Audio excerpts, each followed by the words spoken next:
তুমি কি জানো, পড়ার পরে মাত্র একটা ভুল তোমার সারাদিনের পড়াটাকে জিরো করে দেয়। কিন্তু 10 মিনিটের একটা টেকনিক আছে। এই টেকনিকটা যদি তুমি পড়ার পরে করতে পারো, তাহলে তুমি যা পড়বে সব কিছু মনে থাকবে। এক কথায় তোমার স্মৃতিশক্তি 2 গুণ বাড়বে।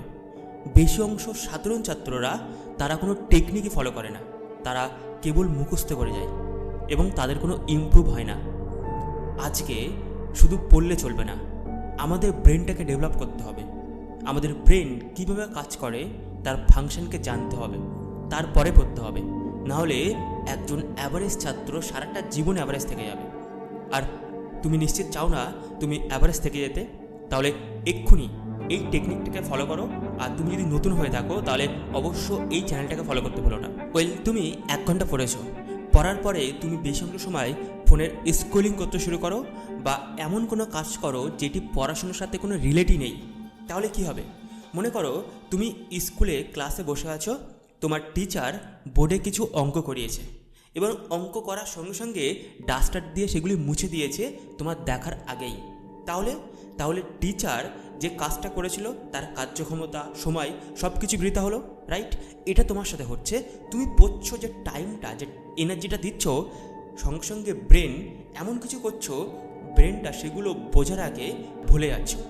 তার জন্য এটা দরকার।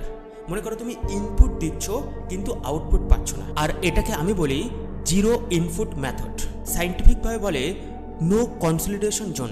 তাহলে এই টেকনিকটা কিভাবে করবে? খুব ভালোভাবে মনোযোগ দিয়ে শোনো।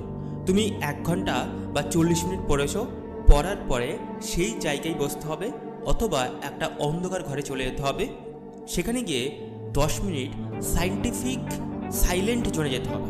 সেখানে কোনো অতীতের চিন্তা, ভবিষ্যতের চিন্তা, এনজাইটি, ডিপ্রেশন চলবে না, শুধু কেবল সাইলেন্ট।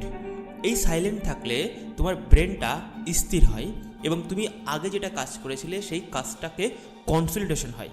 এটাকে বলা হয় মেমোরি কনসলিডেশন। আমাদের ব্রেনের যে সেলগুলো আছে সেই সেলগুলোকে ইন্টারলকড হয়। যত ইন্টারলক হবে, সময় দেবে, তত সেটা স্মৃতিশক্তিকে দীর্ঘস্থায়ী করে। এবং একদিন করলে চলবে না, এটা করতে হবে দিনের পর দিন। তোমার যতদিন এটাকে হ্যাবিটে না পরিবর্তন হচ্ছে ততদিন রেজাল্ট আসবে না। দেখা হচ্ছে নতুন একটা ভিডিওতে, এবং সেই ভিডিওতে পড়াশোনার হয়তো এমন টেকনিক বলবো যেটা তোমাকে টপার তৈরি করতে পারে। তাই অবশ্য ফলো করতে ভুলো না। তুমি নতুন হলে সাবস্ক্রাইব করে দিও চ্যানেলটি, এবং তুমি যদি ইনস্টাগ্রামে দেখো তাহলে ফলো করতে ভুলো না। Thank you so much, have a great day. দেখা হচ্ছে নতুন দিন নতুন একটা ভিডিও নিয়ে। টাটা।